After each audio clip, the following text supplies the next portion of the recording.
Ini hanya cairan pembersih. Teriak mertuaku histeris saat aku menyentuh noda biru di sprei. Namun, saat lampu kupadamkan, nafasku tercekat. Lantai, dinding, bahkan tubuh suamiku yang tertidur lelap, semuanya berpendar biru menyala. Ternyata, selama ini kami tidak tidur di kasur empuk, melainkan di atas genangan.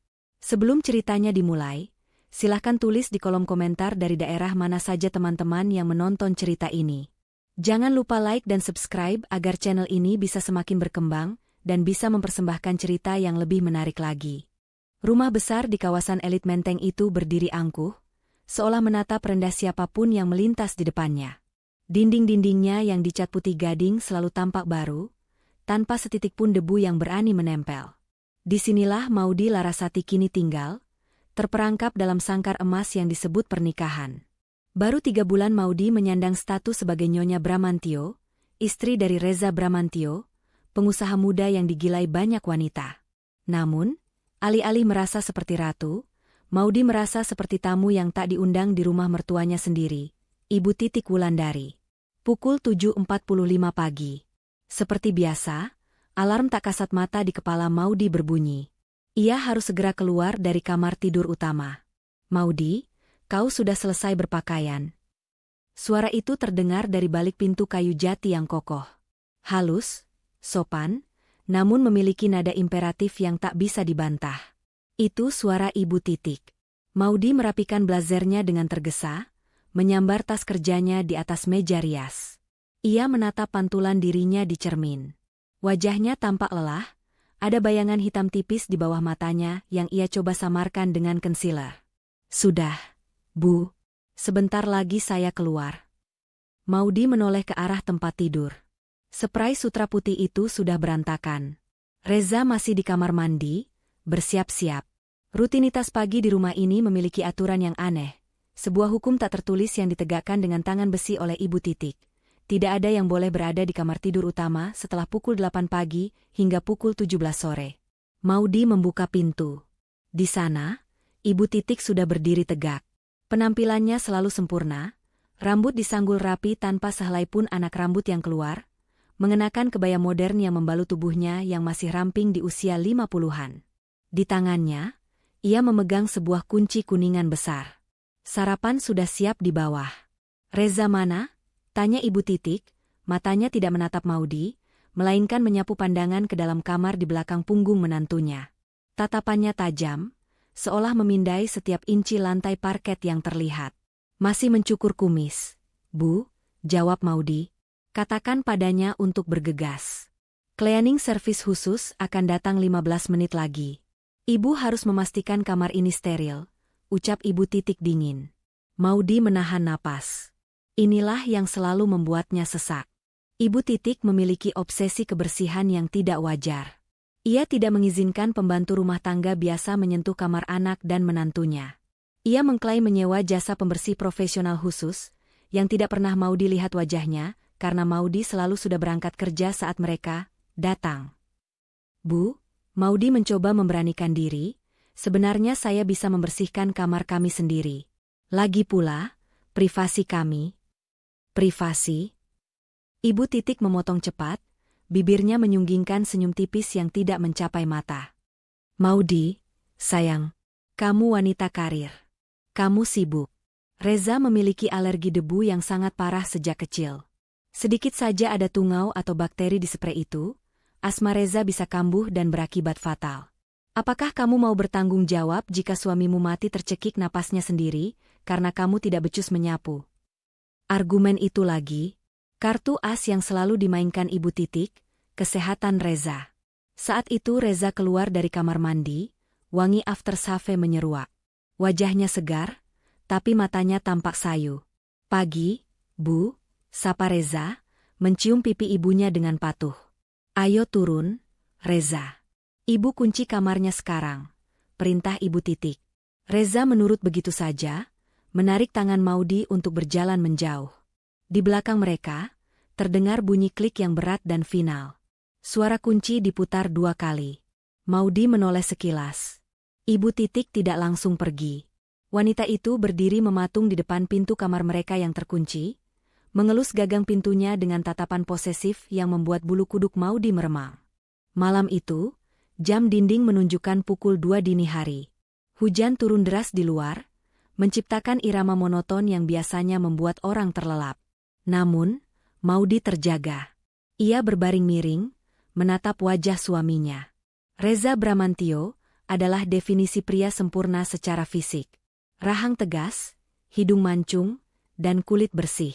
Tapi ada yang salah dengan tidurnya. Sejak malam pertama pernikahan mereka, Maudy menyadari kejanggalan itu. Reza tidur bukan seperti orang yang beristirahat, melainkan seperti orang yang koma. Atau mati. Dadanya bergerak naik turun dengan irama yang terlalu pelan, terlalu teratur. Bahkan ketika guntur menggelegar dahsyat beberapa menit lalu, Reza tidak bergeming sedikitpun. Kelopak matanya tertutup rapat, tidak ada gerakan bola mata, rem, yang terlihat. Maudy menyentuh lengan Reza pelan. Dingin. Kulit suaminya terasa lebih dingin dari suhu ruangan. Reza, bisik Maudy. Nihil. Tidak ada respon. Maudy menghela napas, menyibakkan selimut perlahan agar tidak mengganggu. Meskipun ia tahu bom meledak pun tak akan membangunkan Reza. Saat selimut tersibak, cahaya lampu tidur yang remang-remang menyinari lengan atas Reza. Maudy mengerutkan kening. Ia mendekatkan wajahnya. Ada goresan. 3 garis merah memanjang di lengan kiri Reza, tepat di bawah bahu. Goresan itu terlihat baru, darahnya sudah mengering tapi masih merah pekat. Itu bukan gigitan nyamuk. Itu terlihat seperti bekas garukan kuku. Reza. Maudy mengguncang tubuh suaminya lebih keras. Bangun, Mas. Butuh waktu hampir 1 menit penuh guncangan, hingga Reza akhirnya tersentak bangun. Reaksinya eksplosif. Ia terlonjak duduk. Napasnya memburu seolah baru saja muncul dari dalam air setelah tenggelam. Matanya liar menatap sekeliling ruangan sebelum akhirnya fokus pada wajah panik Maudy. Ada apa? Ada apa, Maudy? Suaranya parau. Lenganmu, Maudy menunjuk luka itu. Kamu terluka. Berdarah. Reza menunduk, melihat goresan di lengannya. Ekspresinya aneh. Ia tidak terlihat kaget, justru terlihat bingung dan hampa. Ia meraba luka itu, lalu meringis pelan. Ah ini, gumam Reza, mengusap wajahnya kasar. Pasti aku menggaruknya sendiri saat tidur. Kukuku agak panjang belakangan ini. Atau mungkin nyamuk. Itu bukan nyamuk, Reza. Itu dalam. Dan kamu tidur seperti orang mati, susah sekali dibangunkan. Apa kamu sakit? Desak Maudy. Reza tersenyum lemah, menarik Maudy ke dalam pelukannya. Aku baik-baik saja, sayang. Pekerjaan di kantor memang sedang gila-gilanya, aku cuma kelelahan. Jangan khawatir berlebihan, ya? Kamu jadi mirip ibu kalau begini. Maudy terdiam dalam pelukan suaminya. Ia ingin percaya. Ia sangat ingin percaya bahwa ini hanya kelelahan biasa. Tapi instingnya berkata lain. Aroma tubuh Reza saat ini bukan hanya aroma sabun atau keringat tidur. Ada bau lain yang samar, tertutup wangi pewangi pakaian yang kuat dari spray mereka. Bau logam. Bau anyir yang tipis. Dan di bawah bantal Reza, Maudy melihat sesuatu yang lain. Sebuah noda kecil seukuran koin di sarung bantal putih bersih itu. Warnanya merah kecoklatan. Darah lagi. Apakah Reza menyakiti dirinya sendiri saat tidur? Ataukah ada sesuatu yang terjadi di kamar ini saat kesadaran mereka hilang? 3 hari kemudian. Jakarta sedang panas-panasnya. Maudy duduk di kubikel kantornya, menatap layar komputer dengan pandangan kabur. Kepalanya berdenyut hebat. Migrain. Sudah 2 hari ini ia merasa tidak enak badan. Mungkin efek stres memikirkan keanehan di rumah. Pukul 14 siang. Maudy menyerah. Ia tidak bisa fokus mendesain layout majalah yang diminta klien. Ia meminta izin pulang lebih awal pada bosnya. Sepanjang perjalanan di taksi, Maudy memikirkan Reza. Suaminya semakin hari semakin pucat. Lingkaran hitam di matanya semakin jelas. Kontras dengan klaim Reza bahwa ia tidur sangat nyenyak. Dan Ibu Titik wanita itu semakin protektif.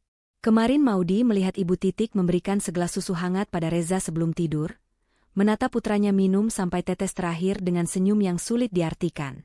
Taksi berhenti di depan gerbang rumah mewah itu. Sun. Biasanya jam segini rumah kosong. Reza di kantor, Ibu Titik biasanya pergi arisan atau ke yayasan sosial miliknya. Para pembantu bekerja di area belakang atau paviliun samping. Maudi masuk menggunakan kunci cadangannya. Udara di dalam rumah terasa dingin karena AC sentral yang menyala penuh. Ia melepas sepatu hak tingginya agar tidak menimbulkan suara, bukan karena ingin mengendap-endap, tapi karena kepalanya terlalu sakit untuk mendengar bunyi tuk-tuk langkah kakinya sendiri. Ia menaiki tangga menuju lantai 2, berniat langsung tidur di kamar tamu, karena ia tahu kamar utama pasti terkunci. Namun, langkahnya terhenti di anak tangga terakhir. Pintu kamar tidur utama, kamar pengantin mereka, terbuka sedikit. Celahnya hanya sekitar 10 cm, tapi cukup untuk membuat jantung Maudi berdegup kencang. Aturan mutlak Ibu Titik dilanggar. Siapa yang ada di dalam? Maling? Maudi merapat ke dinding, mendekat perlahan. Dari celah pintu, terdengar suara gesekan. Srek, srek, srek. Suara sikat yang digosokkan kuat-kuat ke permukaan kain atau lantai. Diiringi suara napas seseorang yang berat dan terengah-engah. Maudi mengintip. Jantungnya seakan berhenti berdetak. Di dalam kamar itu, Ibu Titik sedang berlutut di lantai, tepat di samping tempat tidur. Penampilannya kacau. Sanggulnya sedikit berantakan, keringat membasahi leher dan punggung kebayanya. Ia tidak mengenakan pakaian mahal seperti biasa, melainkan celemek plastik tebal berwarna kuning, sarung tangan karet hingga siku, dan masker penutup hidung. Di sebelahnya, bukan alat penyedot debu canggih yang selalu ia banggakan, melainkan sebuah ember berisi air keruh kemerahan, beberapa helai kain lap yang tampak kotor, dan sebuah botol semprot tanpa label yang isinya cairan bening. Ibu Titik sedang menggosok lantai parket dengan obsesif. Gerakannya kasar, penuh tenaga, seolah ia sedang berusaha menghapus dosa, bukan sekadar debu. Sial, sial, kenapa susah sekali hilang? Desis Ibu Titik, suaranya parau dan penuh amarah. Maudi mundur selangkah, kakinya gemetar. Lantai kayu di bawah kakinya berderit pelan. Krek. Gerakan menggosok di dalam kamar berhenti seketika. Keheningan yang mencekam menyelimuti lorong lantai 2. Maudi membeku, menahan napas. Dari celah pintu, ia melihat Ibu Titik perlahan memutar kepala ke arah pintu. Matanya yang biasanya tenang kini terbelalak lebar, liar, dan waspada. Seperti binatang buas yang terganggu saat sedang makan. Maudi tidak sempat lari. Ibu Titik sudah berdiri dengan kecepatan yang tidak wajar untuk wanita seusianya, menyentak pintu hingga terbuka lebar. Mereka berhadapan. Wajah Ibu Titik pucat pasi saat melihat Maudi. Namun sedetik kemudian wajah itu memerah karena campuran rasa kaget dan murka. Maudi, apa yang kau lakukan di sini jam segini? Bentaknya. Suaranya melengking, memecah kesunyian rumah. Maudi mundur, matanya tak lepas dari ember di belakang Ibu Titik. Airnya benar-benar merah muda. Seperti air bekas cucian daging. Saya sakit. Bu. Saya pulang cepat, gagap Maudi. Ia mencoba melihat ke dalam kamar. Ibu sedang apa? Katanya ada jasa pembersih profesional. Ibu Titik refleks melangkah ke samping, berusaha menutupi pandangan Maudi ke arah tempat tidur.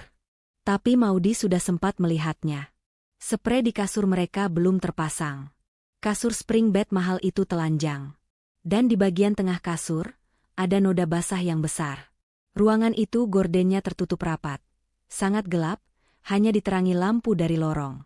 Namun, karena mata Maudi sudah beradaptasi dengan keremangan, ia bisa melihat sesuatu yang ganjil pada noda basah itu. Ada pendaran tipis. Samar sekali. Ibu membersihkan sendiri karena mereka tidak datang hari ini. Kau tidak boleh masuk. Terlalu banyak bahan kimia. Ibu Titik berusaha mendorong Maudi keluar. Bau yang menguar dari tubuh mertuanya sangat menyengat. Bau klorin, pemutih, dan bau besi berkarat. Itu air apa, Bu? Kenapa merah? Tanya Maudi. Keberaniannya muncul karena rasa takut yang terdesak. Ia menerobos masuk melewati Ibu Titik. Jangan sentuh apapun, jerit Ibu Titik histeris. Maudi sampai di tepi kasur. Ia menatap noda di kasur itu. Baunya membuat perut Maudi mual. Ia menoleh ke meja rias. Di sana, tergeletak botol semprot yang tadi dipegang Ibu Titik, dan sebuah botol kaca gelap yang tutupnya terbuka. Maudy melihat noda aneh berwarna kebiruan di ujung kasur yang terkena sedikit cipratan cairan dari botol kaca itu. Warnanya biru elektrik yang menyala dalam gelap, seperti lampu neon yang sekarat. "Ini apa, Bu?" Suara Maudy bergetar. "Kenapa kasur kami ada noda seperti ini? Dan kenapa Ibu menyikat lantai seolah-olah ada?" Maudy tak sanggup menyelesaikan kalimatnya. Seolah-olah ada mayat yang baru diseret. Ibu Titik menerjang maju, merampas botol kaca dari meja rias dan menyembunyikannya di balik punggung. Napasnya memburu. Wajahnya yang tadi marah kini berubah menjadi ekspresi yang menakutkan. Senyum yang dipaksakan di tengah kepanikan. "Ini hanya cairan pembersih impor, Maudy. Merek baru. Warnanya memang unik jika kena serat kain tertentu," seru mertuanya dengan nada sangat tinggi, hampir memekik. "Kau ini kampungan sekali, tidak tahu teknologi kebersihan modern. Keluar. Kau merusak konsentrasi Ibu." Ibu Titik mendorong bahu Maudy kasar, memaksanya keluar dari kamar. Tenaganya luar biasa kuat. Maudy terdorong hingga ke lorong. "Masuk ke kamar tamu. Jangan keluar sampai Ibu panggil. Ibu harus mensterilkan ulang ruangan ini gara-gara kamu membawa kuman dari luar." Bam! Pintu dibanting di depan wajah Maudy. Kunci diputar 2 kali dengan kasar. Maudy berdiri gemetar di lorong. Jantungnya serasa mau meledak. Ia menunduk, menatap tangannya. Saat didorong tadi, tangan Maudy sempat menyenggol meja rias, dan secara refleks menyambar benda kecil yang ada di sana tanpa disadari Ibu Titik. Di tangan Maudy, tergenggam sebuah botol kecil lain. Bukan botol kaca gelap yang disembunyikan Ibu Titik, tapi botol semprot plastik yang tadi dipakai menyemprot. Maudy berlari ke kamar mandi tamu, mengunci pintu, dan menyalakan keran air agar suaranya tersamar. Di bawah lampu neon kamar mandi yang terang benderang, Maudy memeriksa botol itu. Botol plastik putih polos. Di bagian depannya tertempel stiker kertas murahan yang dicetak printer rumahan. Tulisannya, "Pembersih lantai aroma lavender." Maudy mendekatkan botol itu ke hidungnya. Tidak ada bau lavender sama sekali. Baunya tajam, kimiawi, menusuk sinus. Tangannya yang berkeringat meraba permukaan botol. Stiker, lavender, itu ditempel dengan tidak rapi. Ada gelembung udara di bawahnya. Ujung stikernya sedikit terkelupas, memperlihatkan permukaan kertas lain di bawahnya yang lebih licin dan profesional. Dengan kuku jempolnya, Maudy mulai mengelupas stiker palsu itu. Kertasnya robek sedikit, tapi ia terus mengikisnya. Jantungnya berpacu seirama dengan suara sobekan kertas. Perlahan, tulisan asli di balik label itu mulai terbaca. Huruf demi huruf. L, U, M, I. Maudy menahan napas. Ia menggosok sisa lem yang menutupi kata berikutnya. Luminol. Di bawahnya tertulis dengan huruf kapital yang lebih kecil. Forensic grade reagent, for blood detection only. Maudy menjatuhkan botol itu ke wastafel. Klontang. Kakinya lemas. Ia merosot duduk di lantai kamar mandi yang dingin. Ia tahu apa itu luminol. Ia pernah menonton cukup banyak serial detektif dan dokumenter kriminal. Luminol adalah zat kimia yang digunakan polisi dan ahli forensik untuk mendeteksi jejak darah yang sudah dihapus atau dibersihkan. Zat itu bereaksi dengan hemoglobin dalam darah dan memancarkan cahaya biru, chemiluminescence, dalam gelap. Cahaya biru. Sama seperti bercak yang ia lihat di kasur tadi. Sama seperti noda-noda yang berpendar samar di lantai kamar yang gelap itu. Pikiran Maudy berputar cepat, menyusun kepingan puzzle yang mengerikan. Obsesi Ibu Titik pada kebersihan. Larangan masuk kamar. Bau bahan kimia. Luka-luka di tubuh Reza. Dan rasa lelah Reza yang tak wajar. Ibu Titik tidak sedang membersihkan debu. Setiap hari, dari jam 8 pagi sampai sore, mertuanya bekerja keras membersihkan darah. Darah yang banyak. Darah siapa? Hanya ada 2 orang yang tidur di kamar itu setiap malam. Maudy dan Reza. Maudy tidak pernah terluka. Itu berarti, darah itu adalah darah Reza. Tapi jika darah Reza sebanyak itu berceceran di kasur dan lantai setiap malam, bagaimana mungkin suaminya masih hidup? Atau lebih tepatnya, Apa yang sebenarnya terjadi pada Reza setiap kali ia menutup mata? Maudi menatap pintu kamar mandi yang terkunci. Ia sadar, ia tidak lagi berada di rumah mertua yang menyebalkan. Ia berada di dalam tempat kejadian perkara, TKP, yang dibersihkan setiap hari. Dan pelakunya ada di luar sana, mungkin sedang mendengarkan di balik pintu. Maudi merogoh saku celananya, mengambil ponsel. Ia harus menghubungi seseorang yang mengerti hal ini. Bukan polisi, ia belum punya bukti fisik selain botol ini. Ia butuh Dedi, sahabat lamanya yang bekerja di laboratorium kimia. Dengan tangan gemetar, ia mengetik pesan singkat. Didi, aku butuh bantuan. Urgent. Ini soal hidup dan mati. Aku menemukan luminol di kamar tidurku. Kafe di sudut Jakarta Selatan itu riuh oleh suara mesin kopi dan obrolan pengunjung, kontras dengan keheningan mencekam yang dirasakan Maudi. Di hadapannya, Dedi Kurniawan menatap botol kecil yang disodorkan Maudi dengan kening berkerut dalam. Dedi bukan sekadar teman masa kuliah. Dia adalah analis forensik kimia di sebuah laboratorium swasta terkemuka. Wajahnya yang biasa jenaka kini kaku. Kau yakin ini botol yang kau temukan di kamar mertuamu? Tanya Dedi pelan, suaranya hampir tenggelam oleh musik jazz latar belakang. Maudi mengangguk, tangannya memeluk cangkir kopi yang sudah dingin. Aku mengelupas labelnya sendiri. Didi. Itu luminol. Aku tahu itu dipakai buat deteksi darah, tapi aku butuh konfirmasi ahli. Apa mungkin itu dipakai untuk hal lain? Membunuh bakteri? Mungkin? Dedi menghela napas panjang, melepas kacamata dan memijat pangkal hidungnya. Maudi, dengarkan aku. Luminol bukan pembersih lantai. Itu reagen kimia keras.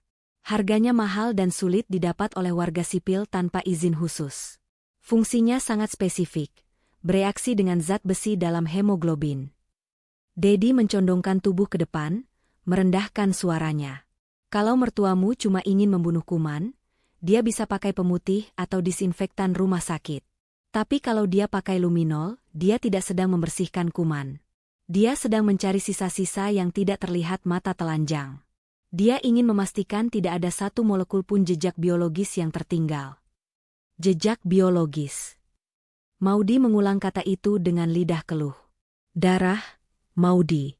Dan melihat ukuran botol aslinya yang kau ceritakan, botol kaca gelap ukuran 1 liter. Itu stok yang sangat banyak. Polisi saja hanya memakai beberapa mililiter untuk 1 TKP. Jika dia menghabiskan sebotol sebulan, artinya? Dedi menelan ludah, tampak ngeri dengan kalkulasinya sendiri. Artinya volume darah yang dibersihkan di kamar itu sangat masif. Itu bukan darah mimisan atau jari teriris pisau. Itu jumlah darah yang keluar dari luka fatal atau pembantaian berulang. Jantung Maudi serasa berhenti. Wajah pucat Reza, tidurnya yang seperti mayat, dan goresan-goresan itu berputar di kepalanya. Tapi Reza masih hidup. Didi. Aku melihatnya setiap pagi. Sanggah Maudi, mencoba menyangkal horor yang mulai merayapi logikanya. Manusia punya sekitar 5 liter darah. Kita bisa kehilangan darah sedikit demi sedikit dan tetap hidup, tapi tubuh akan rusak. Jelas Dedi tajam. Reza mungkin mengalami anemia kronis tanpa sadar. Atau, ada hal lain. Dengar, aku punya alat. Lampu UV high intensity dan kacamata filter kuning. Ini biasa kami pakai di lapangan. Bawa ini pulang. Dedi menyerahkan sebuah kotak hitam kecil dari dalam tasnya. Malam ini, saat suamimu tidur dan mertuamu tidak mengawasi, nyalakan lampu ini. Matikan semua lampu kamar. Luminol yang sudah disemprotkan mertuamu akan meninggalkan residu kimia. Jika ruangan itu memang penuh darah yang sudah dihapus, lampu ini akan membuat residu itu menyala. Maudi menerima kotak itu dengan tangan gemetar. Satu hal lagi, Maudi. Dedi menahan tangan Maudi. Tatapannya serius. Jika kau melihat cahaya, itu nanti malam segera keluar dari rumah itu. Bawa Reza kalau bisa. Tapi utamakan keselamatanmu. Mertuamu bukan orang sembarangan jika dia punya akses ke bahan kimia forensik grade ini. Malam itu terasa lebih panjang dari biasanya. Jam dinding menunjukkan pukul 1.30 dini hari. Rumah besar itu sunyi senyap. Hanya terdengar dengungan halus AC sentral. Reza sudah terlelap di samping Maudi sejak pukul 10, tenggelam dalam tidur komanya yang tak wajar. Maudy duduk di tepi ranjang, jantungnya berdegup kencang hingga telinganya berdenging. Ia memegang senter UV yang diberikan Dedi. Tangannya basah oleh keringat dingin.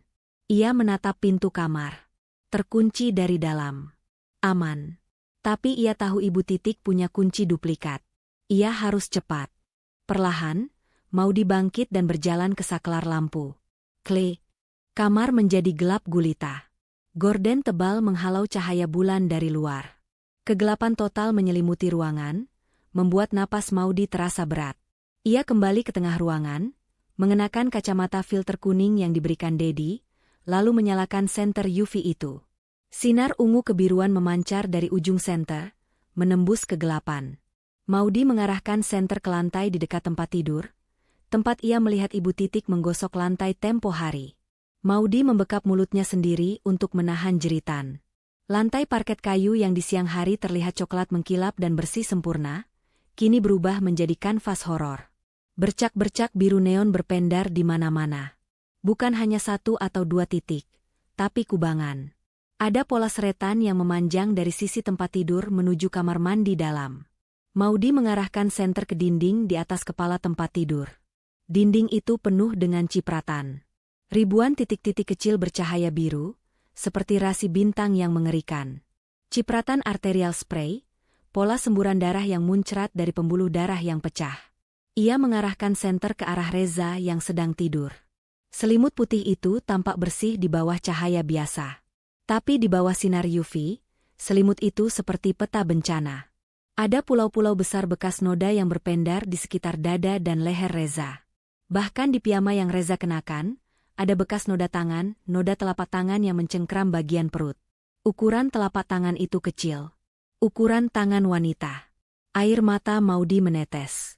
Ia berdiri di tengah rumah jagal. Kamar pengantin mereka adalah tempat penyiksaan. Setiap inci ruangan ini telah mandi darah berkali-kali, lalu dibersihkan, lalu mandi darah lagi. Reza tidur di atas sisa-sisa darahnya sendiri setiap malam. Tiba-tiba, gagang pintu kamar bergerak pelan. Maudy mematikan senter seketika. Gelap kembali menyergap. Ia melempar senter dan kacamata ke bawah kolong tempat tidur, lalu melompat ke balik selimut, memejamkan mata erat-erat, berpura-pura tidur. Jantungnya memukul-mukul rusuknya dengan keras. Suara kunci diputar pelan. Pintu terbuka. Cahaya lorong menyelinap masuk, membentuk siluet tubuh Ibu Titik di ambang pintu. Wanita tua itu berdiri diam di sana selama beberapa detik, hanya menatap ke dalam kegelapan. Mengawasi. Memastikan, tahanannya masih tertidur. Maudy menahan napas, berusaha membuat irama napasnya teratur. Setelah 1 menit yang menyiksa, pintu kembali ditutup. Klik. Maudy membuka mata dalam kegelapan. Ia tidak bisa tinggal diam lagi. Ia harus tahu bagaimana darah sebanyak itu bisa keluar tanpa Reza mati. Ia harus melihat kejadiannya dengan mata kepala sendiri. Pagi harinya, suasana di meja makan terasa seperti medan perang dingin. Maudy mengaduk buburnya tanpa selera. Matanya tak lepas dari sosok Ibu Titik yang sedang menuangkan teh untuk Reza. Setiap gerakan Ibu Titik ini tampak mencurigakan di mata Maudy. Cara dia memegang pisau roti, cara dia menatap leher Reza, cara dia tersenyum. Apakah wanita anggun ini yang menyayat tubuh anaknya sendiri setiap malam? Apakah dia anggota sekte sesat yang membutuhkan darah segar? Kamu pucat sekali, Maudy. Kurang tidur? Tanya Ibu Titik tiba-tiba, matanya menatap tajam di balik bingkai kacamata bacanya. Maudy tersentak. Sedikit, Bu. Banyak pekerjaan kantor. Reza di sebelahnya tampak lebih buruk dari hari-hari sebelumnya. Kulitnya abu-abu, bibirnya pecah-pecah. Tangannya sedikit gemetar saat mengangkat cangkir teh. Mas, kamu yakin gak mau ke dokter? Kamu kelihatan sakit banget, ujar Maudy, sengaja memancing reaksi di depan Ibu Titik. Reza cuma butuh vitamin, potong Ibu Titik cepat. Ia menyodorkan segelas cairan kental berwarna kehijauan pada Reza. Minum ini, Nak. Ini ramuan herbal khusus yang Ibu buat dari resep leluhur. Bagus untuk stamina.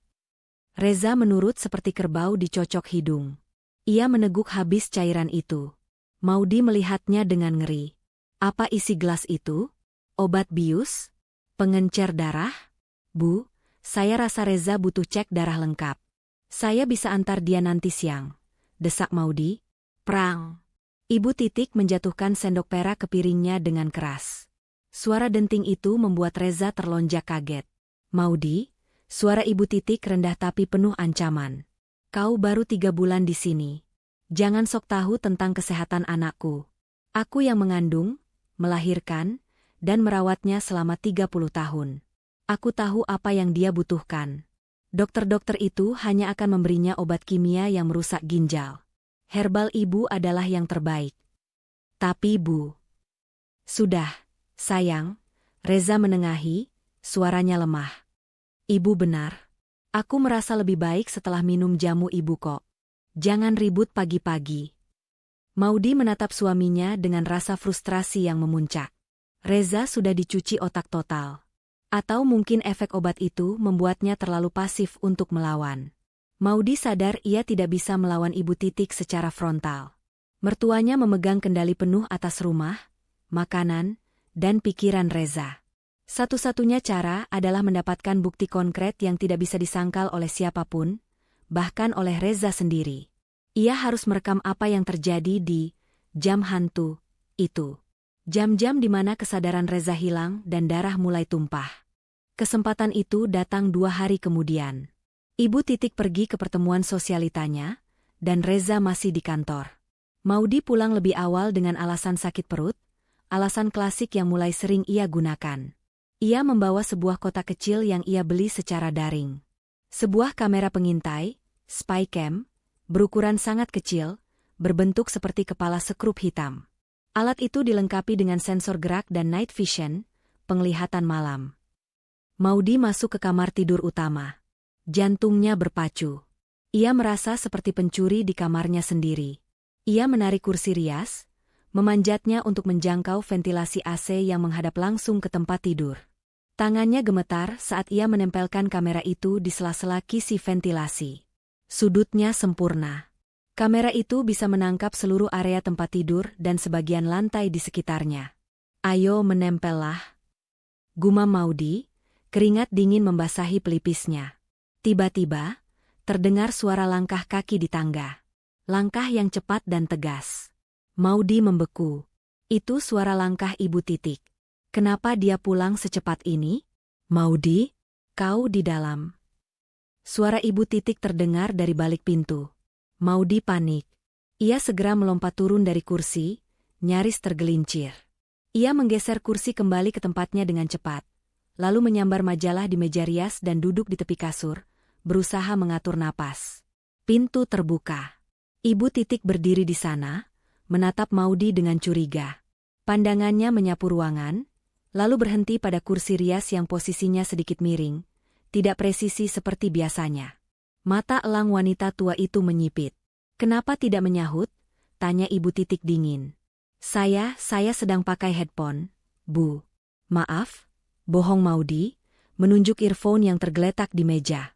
Ibu Titik berjalan masuk perlahan. Ia mendekati meja rias, lalu membetulkan posisi kursi itu sejajar lurus dengan meja. Kursi ini miring 2 senti. Kau tahu ibu tidak suka ketidakrapihan. Maudi menelan ludah. Maaf, Bu. Ibu Titik lalu mendongak, menatap ke arah AC. Jantung Maudi rasanya mau copot. Apakah dia melihat lensa kamera kecil itu? AC-nya perlu diservis sepertinya. Suaranya agak kasar. Gumam Ibu Titik. Biar nanti saya bilang ke Reza untuk panggil tukang servis. Bu, setelah Maudi cepat, berusaha mengalihkan perhatian. Ibu Titik menatap Maudi lama, tatapan yang seolah menelanjangi jiwa. Akhirnya, dia tersenyum tipis. Senyum yang mengerikan. Baiklah. Istirahatlah. Nanti malam ibu buatkan sup spesial untukmu dan Reza. Setelah Ibu Titik keluar, Maudi merosot lemas di lantai. Ia nyaris ketahuan. Tapi kamera itu sudah terpasang. Lampu indikatornya sudah ia matikan lewat aplikasi di ponselnya. Malam ini, kebenaran akan terungkap. Keesokan paginya, Maudi berangkat kerja lebih awal dari biasanya. Ia tidak sanggup bertatap muka dengan Ibu Titik, atau melihat wajah pucat Reza di meja makan. Ia butuh tempat aman untuk melihat hasil rekaman semalam. Ia mengunci diri di ruang arsip kantornya yang sepi. Tangannya gemetar saat membuka aplikasi kamera di ponselnya. Ada satu file video tersimpan. Durasi, 4 jam. Terekam mulai pukul 1 hingga pukul 5 pagi. Maudy menekan tombol play. Video dimulai dengan gambar hitam putih khas night vision. Reza dan Maudy tidur bersebelahan. Semuanya tampak normal hingga pukul 2.13 pagi. Di layar ponsel, tubuh Reza mulai bergerak gelisah. Bukan sekadar membolak-balik badan.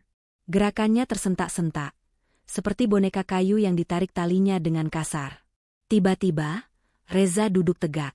Matanya terbuka lebar di dalam kegelapan. Putih matanya terlihat jelas di kamera night vision, menatap kosong ke depan.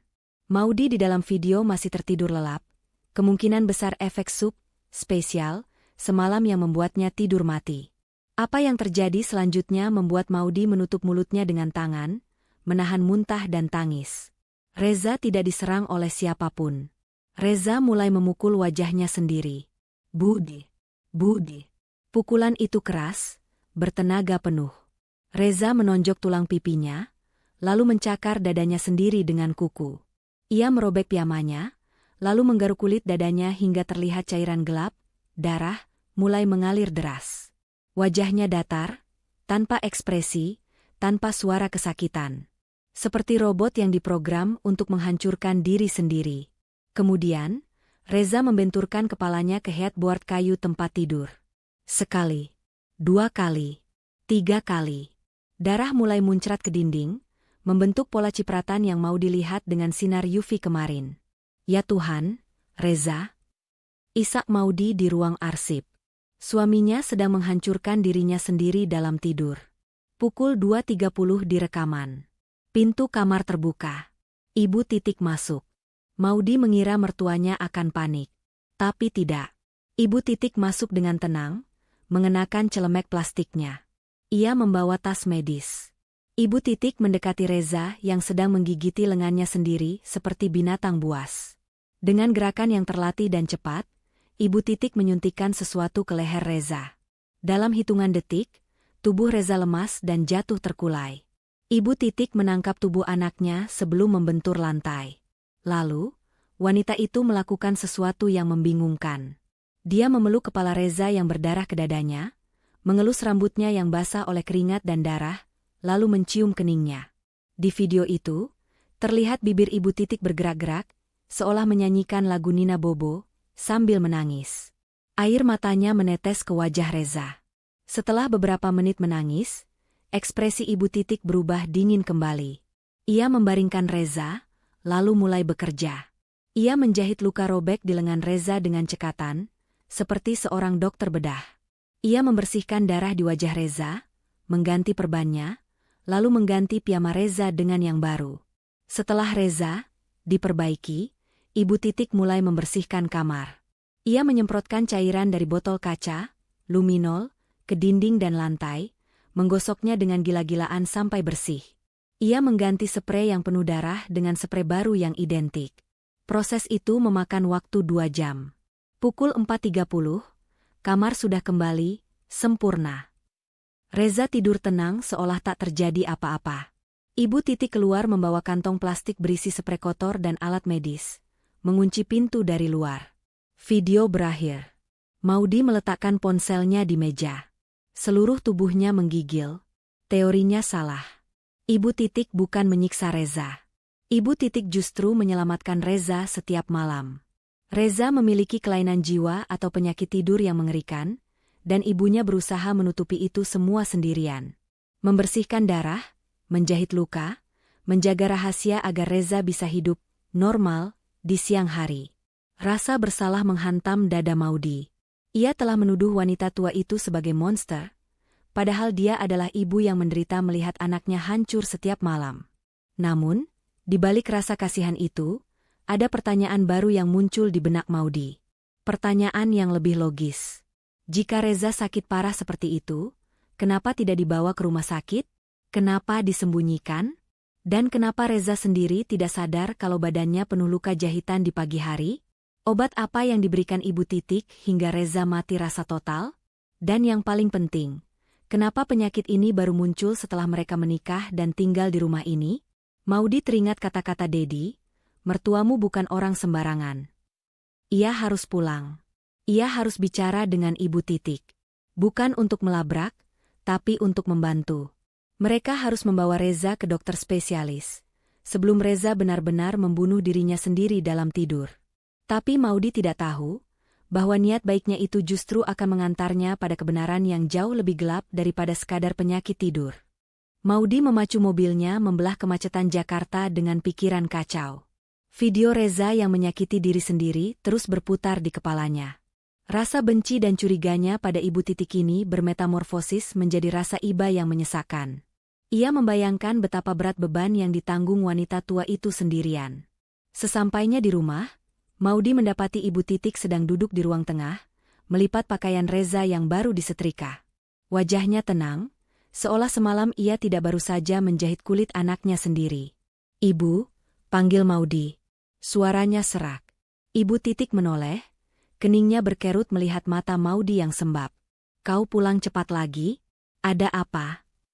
Maudi tidak membuang waktu.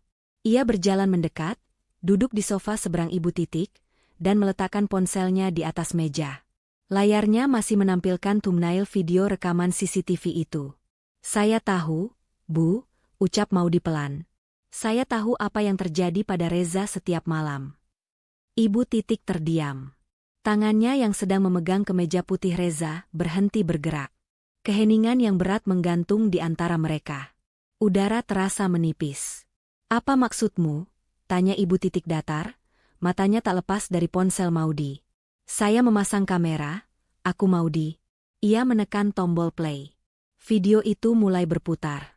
Adegan Reza memukul dirinya sendiri, lalu Ibu Titik masuk membawa peralatan medis. Maudi melihat pertahanan Ibu Titik runtuh perlahan.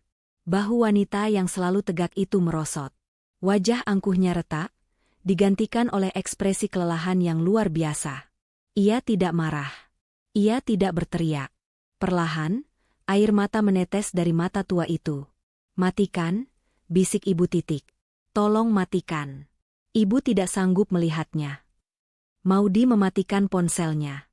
Ia pindah duduk ke samping Ibu Titik, memberanikan diri memegang tangan mertuanya. Tangan itu dingin dan gemetar. "Kenapa Ibu menyembunyikan ini dari saya?" "Saya istrinya, Bu. Saya berhak tahu kalau suami saya sakit parah," tanya Maudi lembut. Ibu Titik menatap Maudi dengan mata basah. "Karena Ibu takut, Maudi. Ibu takut kau akan lari. Siapa wanita yang mau bertahan hidup dengan monster? Siapa yang mau tidur di samping pria yang bisa berubah menjadi binatang buas saat tengah malam?" Isak tangis Ibu Titik pecah. Ia menutup wajahnya dengan tangan. "Reza mencintaimu, Maudi. Dia sangat bahagia saat menikahimu. Ibu tidak tega menghancurkan kebahagiaannya. Ibu pikir ibu bisa menanganinya sendiri. Seperti yang ibu lakukan selama 10 tahun terakhir." Hati Maudi hancur melihat pemandangan ini. Ia merasa sangat berdosa. Ia telah menuduh wanita malang ini sebagai pembunuh, padahal dia adalah malaikat pelindung yang bekerja dalam senyap. "Maafkan saya, Bu," Maudi memeluk mertuanya. "Maafkan saya sempat berpikir buruk. Kita hadapi ini sama-sama sekarang." Ibu Titik membalas pelukan itu erat. Terlalu erat. Di balik punggung Maudi, mata Ibu Titik terbuka, menatap kosong ke dinding dengan kilatan yang sulit diterjemahkan. Setelah tangisnya reda, Ibu Titik mulai bercerita. Ia menuangkan teh hangat untuk mereka berdua, tangannya masih sedikit gemetar, sebuah akting yang sempurna atau sisa trauma. Maudi tak bisa membedakan. "Ini adalah kutukan darah Bramantio," Ibu Titik memulai, suaranya terdengar jauh menerawang ke masa lalu. "Ayah Reza, almarhum suamiku, meninggal bukan karena serangan jantung seperti yang tertulis di koran." Maudi mendengarkan dengan seksama. Dia menderita kelainan yang sama. Autoaggressive somnambulis. Itu istilah dokternya. Penyakit tidur berjalan yang disertai dorongan menyakiti diri sendiri secara ekstrim. Itu genetik, Maudi. Sangat langka. Ibu Titik menyesap tehnya. Dulu, kami sudah mencoba segalanya. Dokter di Singapura, Jerman, Amerika. Tidak ada obatnya. Hanya obat penenang dosis tinggi yang bisa meredamnya, tapi itu membuat organ dalamnya rusak perlahan. Lalu bagaimana ayah meninggal? Tanya Maudy hati-hati. Suatu malam, ibu lengah. Ibu ketiduran karena kelelahan menjaga dia. Paginya, Ibu Titik tercekat, napasnya tersendat. Paginya ibu menemukannya di kamar mandi. Dia menusuk lehernya sendiri dengan pecahan kaca cermin saat tidur. Dia mati kehabisan darah sebelum ibu bangun. Maudy menutup mulutnya, ngeri membayangkan adegan itu. Sejak saat itu, ibu bersumpah tidak akan membiarkan hal yang sama terjadi pada Reza, lanjut Ibu Titik. Matanya menyala dengan determinasi yang menakutkan. Saat Reza mulai menunjukkan gejala yang sama di usia 20 tahun, ibu mengambil alih. Ibu belajar menjahit luka. Ibu belajar meracik obat herbal untuk menenangkannya agar ginjalnya tidak rusak oleh obat kimia. Ibu membersihkan darahnya setiap pagi agar dia tidak melihat monster dalam dirinya. Reza tidak tahu, Maudy. Dia pikir dia hanya menderita insomnia dan alergi kulit. Reza tidak tahu. Maudy terkejut. Sama sekali. Dia tahu dia punya masalah tidur, tapi dia tidak tahu seberapa parah. Ibu memberinya obat penghapus memori jangka pendek, ramuan khusus, setiap pagi. Jika dia tahu dia mencoba membunuh dirinya sendiri setiap malam, dia akan bunuh diri sungguhan karena depresi. Ibu melindunginya dari kebenaran. Logika itu terdengar gila, tapi entah kenapa masuk akal di telinga Maudy yang sedang emosional. Seorang ibu yang trauma kehilangan suami, kini melakukan segala cara ekstrim untuk melindungi satu-satunya anak yang tersisa. Luminol itu. Ya, potong Ibu Titik. Untuk memastikan kamar benar-benar bersih. Reza sangat sensitif. Jika dia mencium bau darah sedikit saja, pemicu agresifnya akan bangkit. Kamar itu harus steril seperti ruang operasi. Makanya ibu melarangmu masuk sembarangan. Maudy mengangguk pelan. Segala keanehan kini terjawab. Obsesi kebersihan, larangan masuk kamar, luka-luka Reza.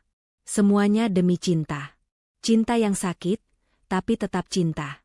Mulai sekarang, kau tidak perlu melakukannya sendiri, Bu, ucap Maudy tegas. Saya istrinya. Saya akan membantu ibu menjaga Reza. Ibu Titik menatap Maudy lama. Sudut bibirnya terangkat sedikit, membentuk senyum yang tak sampai ke mata. Kau yakin, Nak? Ini bukan tugas yang mudah. Kau akan melihat neraka. Saya yakin. Baiklah, ucap Ibu Titik. Selamat datang di keluarga yang sebenarnya, Maudy. Malam itu, rutinitas di rumah Bramantio berubah. Pukul 2 dini hari. Maudy tidak tidur. Ia duduk di kursi sudut kamar, mengenakan sarung tangan karet yang diberikan Ibu Titik. Di meja rias, peralatan medis sudah disiapkan. Jarum jahit, benang sutra medis, alkohol, dan kapas. Di tempat tidur, Reza mulai mengerang. Tubuhnya mengejang. Maudy menahan napas, jantungnya berdegup kencang. Ini pertama kalinya ia akan menyaksikan secara langsung tanpa perantara layar. Reza bangkit duduk. Matanya terbuka, tapi tatapannya hampa, hitam pekat. Aarg. Reza meraung tertahan, lalu tangannya bergerak cepat memukul rahangnya sendiri. Kra. Bunyinya mengerikan. Maudy hendak melompat maju untuk menahan, tapi tangan Ibu Titik menahannya. Jangan ditahan paksa, dia akan makin agresif dan tulangmu bisa patah. Dia 10 kali lebih kuat saat begini, bisik Ibu Titik dingin. Tunggu dia lelah, atau tunggu dia mulai melukai kulit. Maudy melihat suaminya menyiksa diri. Reza membenturkan kepalanya ke headboard. Darah mulai mengalir dari pelipis. Maudy menangis dalam diam, tangannya meremas apron medis yang ia pakai. Sekarang, perintah Ibu Titik. Wanita tua itu maju, menyuntikkan cairan bius ke leher Reza dengan gerakan secepat kilat. Reza ambruk. Bantu ibu angkat dia, perintah Ibu Titik. Maudy membantu mengangkat tubuh suaminya yang berat dan licin oleh keringat. Mereka membaringkan Reza. Bersihkan lukanya, Maudi. Ibu akan siapkan jahitan.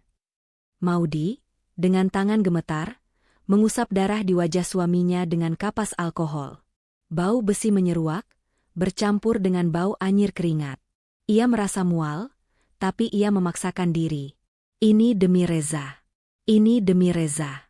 Bagus, puji Ibu Titik sambil menjahit robekan di pelipis Reza. Kau punya tangan yang stabil. Kau istri yang baik. Pujian itu terasa aneh. Ada kepuasan ganjil dalam nada bicara Ibu Titik. Seolah-olah dia senang Maudi terlibat dalam ritual berdarah ini. Selama 2 minggu berikutnya, Maudi menjadi asisten setia Ibu Titik. Setiap malam mereka begadang, menangani, kambuhnya Reza, membersihkan darah dengan luminol, dan memastikan kamar kembali sempurna sebelum matahari terbit. Maudi mulai merasa terikat dengan Ibu Titik. Ada ikatan trauma bonding, yang terbentuk. Mereka adalah 2 wanita yang menyimpan rahasia kelam demi pria yang mereka cintai. Maudi merasa menjadi pahlawan. Namun, di balik rasa kepahlawanan itu, fisik Maudi mulai merosot. Ia kurang tidur, berat badannya turun drastis, dan wajahnya kian tirus. Sementara itu, Reza tidak membaik. Justru serangan malamnya makin parah dan durasinya makin lama. Dan ada satu hal yang mengganggu pikiran Maudi. Setiap pagi, setelah Reza diberi obat penghapus memori oleh ibunya, Reza bangun dengan tatapan yang makin kosong. Dia seperti cangkang kosong yang kehilangan jiwanya sedikit demi sedikit. Siang itu, Maudi sedang di apotek, menebus resep vitamin untuk dirinya sendiri karena ia nyaris pingsan di kantor. Ponselnya berdering. Nama, Dedi, muncul di layar. Maudi ragu sejenak. Ia sudah lama tidak menghubungi Dedi sejak ia memutuskan bersekutu dengan Ibu Titik. Ia merasa bersalah karena mengabaikan peringatan sahabatnya. Halo, Didi? Maudi. Demi Tuhan, kenapa susah sekali menghubungimu? Kau baik-baik saja? Suara Dedi terdengar panik dan marah. Aku baik, Didi. Ada apa? Ingat sampel spray yang kau kirim lewat ojek online 2 minggu lalu? Sebelum kau menghilang di telan bumi? Ya. Itu darah Reza, Didi. Aku sudah tahu. Dia punya penyakit genetik. Penyakit genetik apanya? Potong Dedi kasar. Maudi, dengarkan aku baik-baik. Aku baru saja menyelesaikan analisis kromatografi lapis tipis dan spektrometri massa pada noda di kain itu. Ya, ada darah. Tapi ada residu kimia lain yang konsentrasinya sangat tinggi. Jauh lebih tinggi dari batas wajar. Maudi terdiam di tengah keramaian apotek. Residu apa? Scopolamine, jawab Dedi. Atau dikenal sebagai napas setan. Dan campuran LSD, lysergic acid diethylamide. Maudi mengerutkan kening. Apa itu? Scopolamine adalah obat yang menghilangkan kehendak bebas dan menghapus memori. Biasa dipakai untuk perampokan atau hipnotis. Dan LSD adalah halusinogen kuat yang bisa membuat orang melihat monster atau merasa tubuhnya terbakar. Dunia seakan berputar di sekitar Maudi. Maudi, penyakit Reza bukan somnambulis. Gejala yang kau ceritakan, menyakiti diri sendiri, ketakutan, halusinasi, itu adalah efek samping dari keracunan LSD dosis tinggi. Dan sifatnya yang penurut, di pagi hari serta amnesia totalnya, itu efek scopolamine. Tapi, bibir Maudi gemetar. Ibunya memberinya obat herbal. Untuk menenangkan. Obat herbal itu racunnya. Maudi, teriak Dedi di telepon. Ibunya bukan mengobati dia. Ibunya yang membuat dia gila. Tidak ada penyakit genetik. Ayahnya mungkin mati karena dibunuh pelan-pelan dengan cara yang sama. Maudi menjatuhkan kantong obatnya. Botol-botol vitamin menggelinding di lantai apotek. Ingatan Maudi berputar mundur. Wajah Ibu Titik yang tenang saat menjahit luka. Senyum tipis saat Maudi membersihkan darah. Caranya memaksa Reza minum jamu setiap pagi dan malam. Dan cerita tentang kematian ayah Reza yang bunuh diri. Itu semua bukan perlindungan. Itu adalah orkestrasi. Didi. Suara Maudi parau. Apa efek jangka panjang obat-obatan itu? Kerusakan otak permanen. Gila selamanya. Atau mati karena gagal jantung. Kalau Reza sudah mengonsumsinya bertahun-tahun, dia diambang kematian. Maudi, kau harus keluarkan dia dari sana sekarang juga. Maudi tidak langsung pulang. Ia duduk di dalam mobilnya di parkiran sebuah minimarket, menatap kosong ke jalanan. Otaknya bekerja keras menyusun ulang realitas yang ia yakini selama ini. Ibu Titik menderita Munchausen Syndrome by proxy, gangguan mental di mana pengasuh, ibu, sengaja membuat anak sakit atau menciptakan gejala penyakit agar ia mendapatkan perhatian dan simpati, serta mempertahankan ketergantungan sang anak padanya. Tapi Ibu Titik lebih parah. Dia bukan hanya mencari simpati. Dia menikmati kontrol mutlak itu. Dia menikmati proses, memperbaiki, Reza. Menjahit lukanya, merawatnya, menjadi satu-satunya orang yang dibutuhkan Reza. Dan yang paling mengerikan, Ibu Titik telah merekrut Maudi menjadi kaki tangannya. Selama 2 minggu ini, Maudi telah membantu Ibu Titik menyiksa suaminya sendiri. Setiap kali Maudi menahan tubuh Reza agar disuntik, Maudi sedang membantu memasukkan racun ke tubuh suaminya. Rasa mual yang hebat menyerang Maudi. Ia membuka pintu mobil dan muntah di aspal. Setelah isi perutnya kosong, rasa mual itu berganti menjadi amarah. Amarah yang dingin dan tajam. Ia menghapus air matanya kasar. Ia tidak boleh gegabah. Jika ia pulang dan langsung melabrak, Ibu Titik bisa melakukan sesuatu yang nekat. Wanita itu punya akses ke obat-obatan mematikan dan mental yang tidak stabil. Dan Reza. Reza terlalu lemah untuk membela diri. Maudi harus bermain cantik. Ia harus menjadi ular di dalam rumah itu, sama seperti mertuanya. Ia menyalakan mesin mobil. Saat ia tiba di rumah, hari sudah sore. Ibu Titik sedang di dapur, mengaduk panci tanah liat yang mengeluarkan aroma jamu yang khas, aroma yang dulu mau dikira menenangkan, kini tercium seperti aroma kematian. Kau sudah pulang, nak? Sapa Ibu Titik hangat. Ibu sedang buatkan obat malam untuk Reza.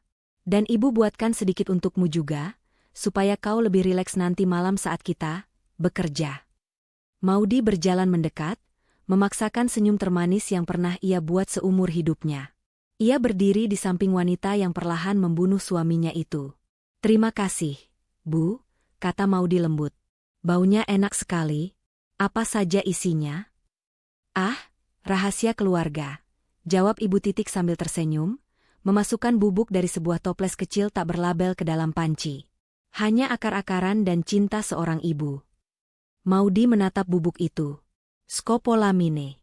Oh ya, Bu, ujar Maudi, tangannya diam-diam meraba saku blazernya, memastikan botol obat tetes mata yang ia beli di apotek tadi ada di sana. Obat tetes mata biasa yang isinya hanya air steril. Ia punya rencana. Malam ini biar saya yang berikan obatnya ke Reza ya. Bu, saya ingin belajar cara membujuk dia supaya tidak menolak. Ibu Titik menatap Maudi, mencari keraguan di wajah menantunya. Namun Maudi menatap balik dengan tatapan penuh kekaguman palsu. Tentu saja, Maudi, kata Ibu Titik akhirnya, menyerahkan gelas berisi cairan racun itu. Kau belajar dengan cepat. Maudi menerima gelas itu. Di dalam kepalanya, skenario perang sudah dimulai. Malam ini, ia akan menukar isi gelas ini. Malam ini, ia akan membuktikan apakah Reza akan tetap gila tanpa obat ibunya. Dan jika benar Reza tidur tenang malam ini, maka besok, Maudi akan memastikan Ibu Titik membayar setiap tetes darah yang keluar dari tubuh suaminya. Makan malam hari itu terasa seperti perjamuan terakhir. Di bawah lampu kristal ruang makan yang mewah, 3 orang duduk dengan diam. Hanya denting sendok beradu dengan piring keramik yang memecah kesunyian. Maudi menatap gelas di hadapan Reza. Cairan pekat berwarna kecoklatan itu, jamu, cinta ibu, masih utuh. Uap panas mengepul darinya, membawa aroma rempah yang menyamarkan bau kematian. Minumlah, Reza. Mumpung masih hangat, ujar Ibu Titik lembut, matanya tak lepas dari gelas itu. Reza, dengan wajah lelah dan mata yang sudah separuh mengantuk, efek residu obat kemarin, mengangguk patuh. Tangan kanannya terulur meraih gelas.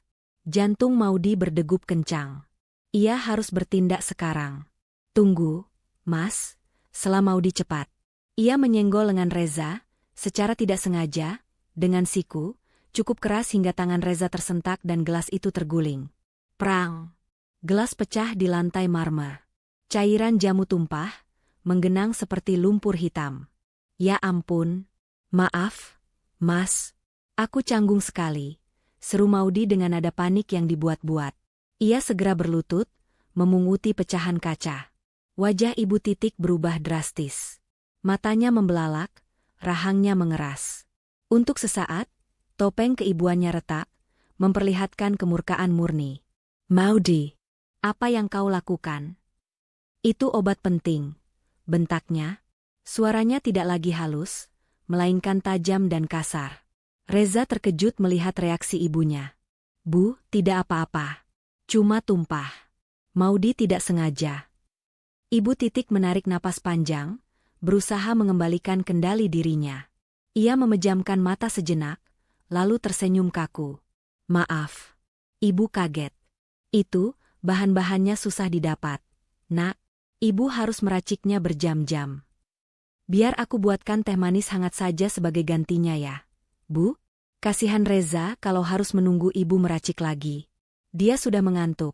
Tawar Maudi cepat, sudah berdiri dan melangkah ke dapur sebelum Ibu Titik sempat melarang. Tidak usah.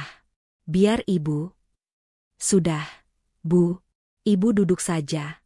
Ibu kelihatan lelah sekali, potong Maudi dari dapur bersih yang terhubung dengan ruang makan. Ia bergerak cepat. Ia mengambil cangkir baru, memasukkan teh celup biasa, gula, dan air panas dari dispenser. Tanpa bubuk misterius. Tanpa skopolamine. Tanpa LSD. Ibu Titik berdiri di ambang pintu dapur, mengawasi dengan tatapan curiga seperti elang mengintai mangsa.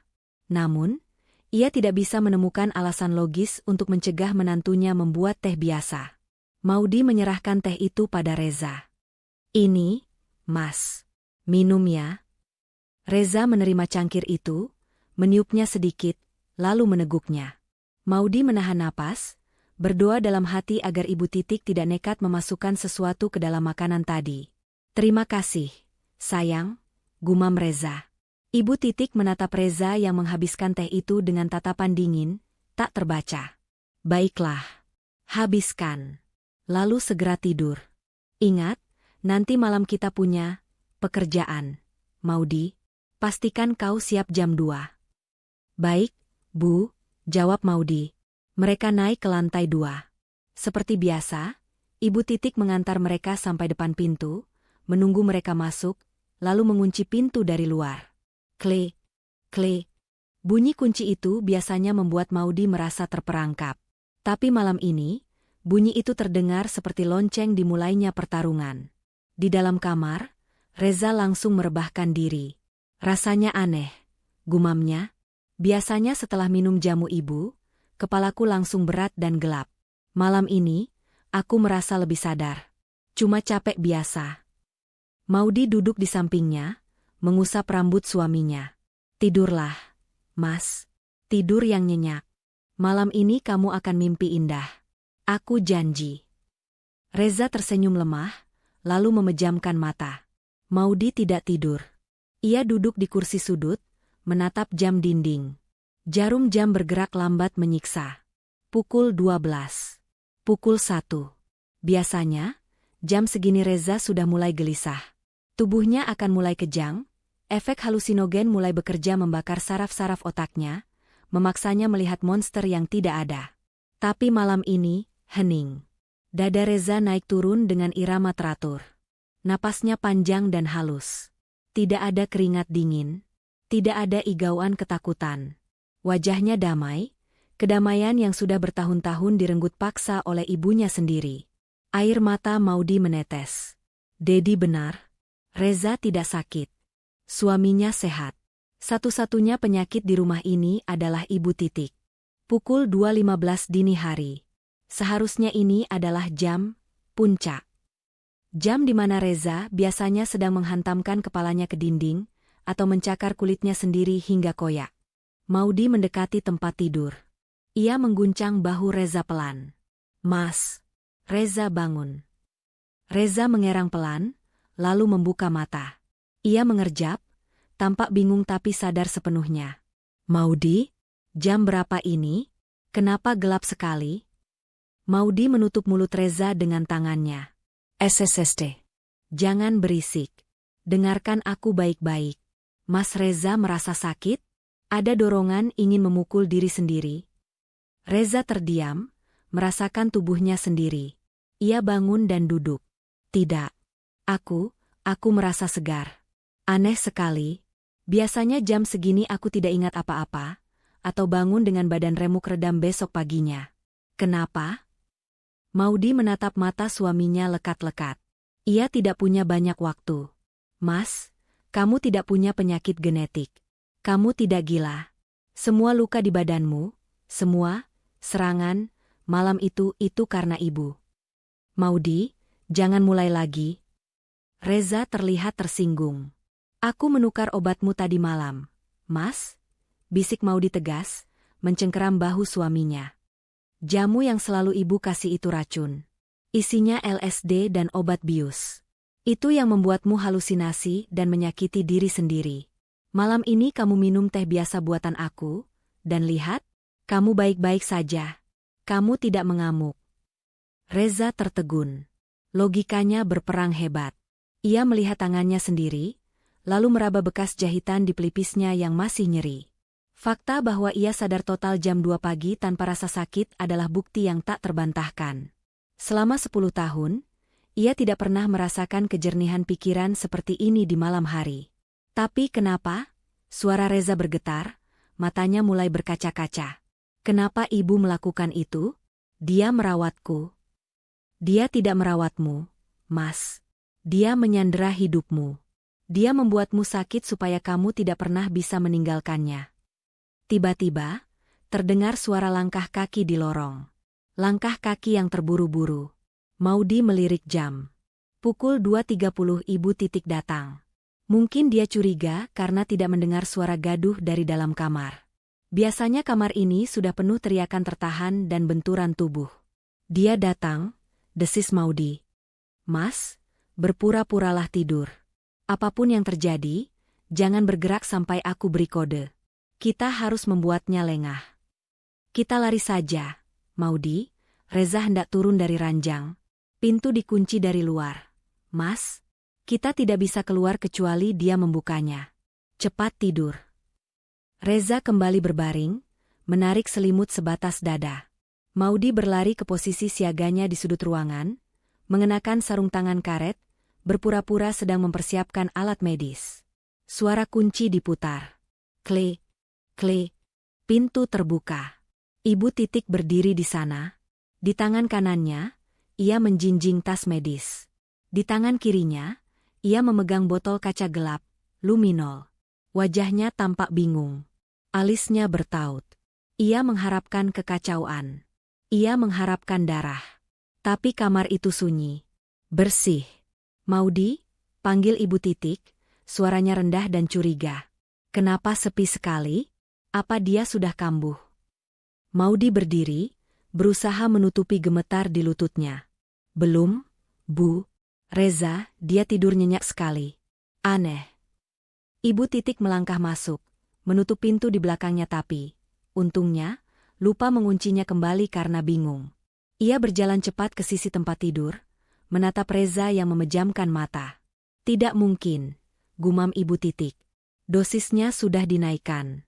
Seharusnya dia sudah fase manik sekarang. Ibu meletakkan tasnya kasar di meja rias, lalu menyentuh dahi Reza. Dingin dan kering. Tidak ada demam akibat overdosis stimulan. Kau? Ibu berbalik menatap Maudi perlahan. Tatapannya berubah menjadi tatapan iblis yang menyadari penipuan. Teh itu. Kau menukarnya. Maudi tidak mundur. Ia menegakkan punggungnya. Ya, saya membuang racun itu. Dan lihat, Bu. Anak ibu baik-baik saja. Dia tidak sakit. Ibu yang sakit. Suasana kamar berubah menjadi sangat dingin. Ibu tertawa kecil, tawa yang kering dan tanpa emosi. Kau pikir kau pintar, Nak? Kau pikir kau menyelamatkan dia? Ibu berjalan pelan mendekati Maudi, Tangan kanannya merogoh saku celemek plastiknya. Tanpa aku, Reza tidak ada artinya. Dunia luar terlalu jahat buat dia. Cuma di sini dia aman. Cuma saat dia sakit dia akan tetap jadi anak kecilku. Dia pria dewasa berumur 30 tahun, Bu. Dia punya istri. Dia punya masa depan yang ibu hancurkan setiap hari, teriak Maudy. Diam. Ibu Titik menjerit. Kau orang asing. Kau pencuri yang mau membawa dia pergi. Dari saku celemeknya, Ibu Titik mengeluarkan sebuah pisau bedah, skalpel. Pisau kecil yang sangat tajam, yang biasa ia gunakan untuk membuang jaringan mati pada luka Reza. Kini pisau itu terarah ke Maudy. Kalau dia tidak sakit, desis Ibu Titik, matanya berkilat gila, aku yang akan membuatnya sakit. Aku akan mengirisnya sedikit lagi, supaya aku bisa menjahitnya lagi. Dan kau akan jadi pelajaran. Ibu, hentikan. Suara bariton itu menggelegar. Reza bangkit dari tempat tidur. Dia tidak lagi berpura-pura. Dia duduk tegak, menatap ibunya dengan pandangan yang hancur lebur. Ibu Titik terperanjat mundur selangkah. Reza sayang kau bangun. Ibu mau mengirisku? Tanya Reza, suaranya pecah. Selama ini, semua luka ini, ibu yang buat? Bukan aku. Tidak, Nak. Itu penyakitmu. Ibu cuma. Jangan bohong lagi. Reza meraung, melompat turun dari kasur. Tubuhnya masih lemah karena efek penarikan obat, withdrawal, tapi amarah memberinya tenaga. Aku dengar semuanya. Aku sadar malam ini, Bu. Aku sadar. Melihat Reza yang sadar dan melawan adalah mimpi terburuk Ibu Titik. Realitas buatannya hancur. Wajahnya memucat, lalu memerah padam. Jika dia tidak bisa memiliki Reza sebagai pasien abadi, maka tidak ada yang boleh memilikinya. Ini semua salahmu. Ibu Titik menunjuk Maudy dengan pisau bedahnya. Sejak kau datang, dia jadi membangkang. Kau meracuni pikirannya. Ibu Titik menerjang maju ke arah Maudy. Maudy, awas, teriak Reza. Serangan itu cepat dan mematikan. Maudy menghindar ke samping, tapi ujung pisau bedah itu sempat menggores lengan atasnya. Perih menyengat. Darah segar menetes ke lantai. Ibu Titik berbalik, siap menyerang lagi. Tapi Reza menabrak ibunya dari samping. Mereka berdua jatuh terguling di lantai. Ibu sadar. Ini Reza. Teriak Reza, berusaha menahan tangan ibunya yang memegang pisau. Tenaga wanita tua itu luar biasa, didorong oleh adrenalin kegilaan. Meja rias tersenggol keras dalam pergulatan itu. Botol kaca gelap berisi lumino jatuh dan pecah berkeping-keping di lantai. Prang! Cairan kimia itu tumpah, membanjiri lantai parket, bercampur dengan tetesan darah Maudy yang jatuh tadi, dan sisa-sisa residu darah lama yang mungkin masih ada di sela-sela lantai. Saklar lampu tersenggol punggung Reza saat ia terdorong ke dinding. Klik! Lampu kamar padam. Kegelapan total menyelimuti ruangan. Namun, kegelapan itu tidak berlangsung lama. Lantai tempat mereka bergulat mulai berpendar. Cahaya biru elektrik, chemiluminescence, menyala terang di lantai. Reaksi kimia antara luminol yang tumpah dan darah Maudy menciptakan pemandangan horor yang artistik. Wajah Ibu Titik tersinari cahaya biru hantu dari bawah, membuatnya terlihat seperti monster laut dalam. Lepaskan. Dia harus dibersihkan. Darahnya kotor. Racau Ibu Titik, menendang perut Reza hingga anaknya terpelanting. Ibu Titik bangkit berdiri di tengah genangan cahaya biru itu. Dia tidak lagi melihat Maudy atau Reza sebagai manusia. Dia melihat noda. Noda yang harus dihapus. Dia berbalik ke arah Maudy yang terpojok di sudut gelap. Pisau bedah di tangannya berpendar biru karena terkena cipratan cairan. Kau noda terbesar di rumah ini, bisik Ibu Titik. Ia melangkah maju. Maudy meraba-raba meja di belakangnya, mencari senjata. Tangannya menyentuh botol semprot plastik, botol fake lavender itu. Saat Ibu Titik mengayunkan pisaunya, Maudy menyemprotkan isi botol itu tepat ke mata mertuanya. Aarg! Ibu Titik menjerit, mundur sambil menutupi matanya. Cairan kimia itu pedih. Reza memanfaatkan momen itu. Dengan sisa tenaganya, ia menerjang ibunya dari belakang, memiting kedua lengannya, dan menjatuhkannya ke lantai. Pisau bedah terlepas, meluncur menjauh ke dalam kegelapan.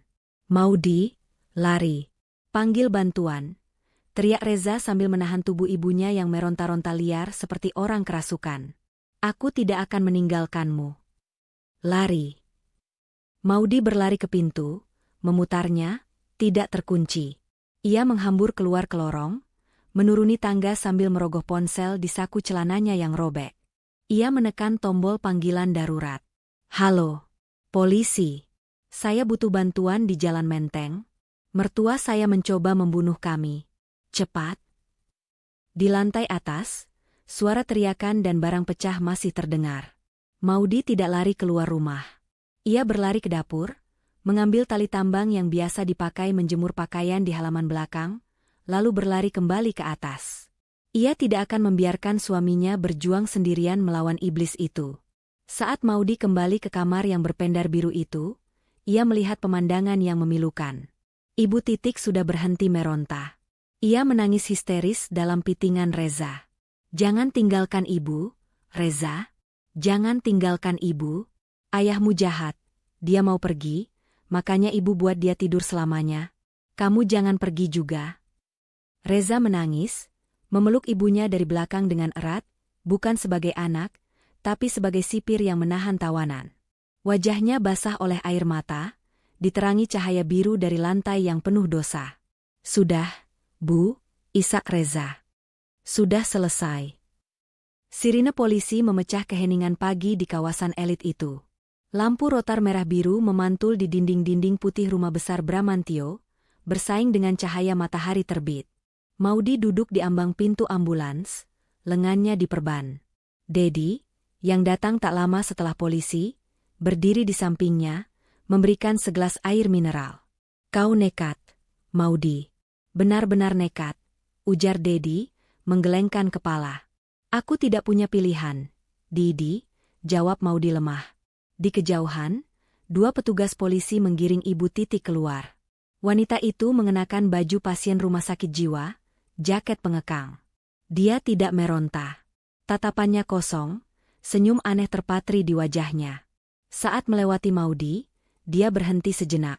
Jangan lupa ganti spraynya, Maudy, bisiknya pelan, sangat pelan, tapi terdengar jelas. Nanti ada bekasnya. Bulu kuduk Maudy meremang. Petugas mendorong Ibu Titik masuk ke mobil polisi. Lalu Reza keluar. Dia dipapah oleh para medis. Jalannya pincang, wajahnya penuh lebam, tapi matanya hidup. Untuk pertama kalinya, Maudy melihat Reza yang benar-benar bangun. Mereka saling bertatapan. Tanpa kata-kata, Reza melepaskan diri dari para medis dan berjalan tertatih ke arah Maudy. Mereka berpelukan erat di tengah hiruk-pikuk petugas forensik yang mulai masuk membawa garis polisi kuning. Kita bebas, bisik Reza di telinga Maudy. Kita bebas. Epilog, 6 bulan kemudian. Apartemen itu kecil, jauh dari kemewahan rumah Menteng. Dindingnya dicat warna krem hangat, bukan putih steril. Ada sedikit debu di rak buku, dan ada tumpukan piring kotor di wastafel. Ketidaksempurnaan yang indah. Maudy berdiri di balkon, menjemur sehelai sprei putih. Angin sore menerpa wajahnya. Reza keluar membawa 2 cangkir kopi.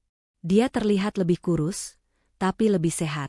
Bekas luka di pelipis dan lengannya sudah memudar menjadi garis-garis putih tipis. Dia masih menjalani terapi psikologis untuk mengatasi trauma dan efek withdrawal obat-obatan itu, tapi progresnya luar biasa. Melamun lagi? Tanya Reza, melingkarkan lengan di pinggang istrinya. Maudy tersenyum, menyandarkan kepala di bahu suaminya. Cuma menikmati pemandangan. Langitnya biru. Biru yang bagus, tambah Reza. Bukan biru yang itu. Mereka berdua terdiam sejenak, mengerti referensi itu. Ibu Titik kini mendekam di fasilitas psikiatri tingkat tinggi. Dia didiagnosis dengan Munchausen Syndrome by proxy ekstrim dan skizofrenia paranoid. Dia menghabiskan hari-harinya menggosok dinding selnya yang empuk, berusaha membersihkan noda darah imajiner. Terima kasih, ucap Reza tiba-tiba. Untuk apa? Karena sudah melanggar aturan. Karena sudah masuk ke kamar saat dilarang. Karena sudah membersihkan kamar hidupku yang berantakan. Maudi berbalik, menatap mata suaminya. Itu tugas istri, kan? Dalam sakit dan sehat. Dalam gila dan waras. Reza tertawa kecil. Ia mencium kening Maudi. Angin berhembus lagi, mengibarkan sprei putih yang baru dicuci. Sprei itu bersih. Murni. Tidak ada noda darah. Tidak ada bahan kimia. Hanya aroma deterjen lemon segar dan sinar matahari. Maudi menarik sprei itu, memeluknya sebentar, menghirup aromanya dalam-dalam. Akhirnya, dia bisa tidur nyenyak. Tanpa kunci di pintu, tanpa rahasia di bawah kasur. Hanya mereka berdua.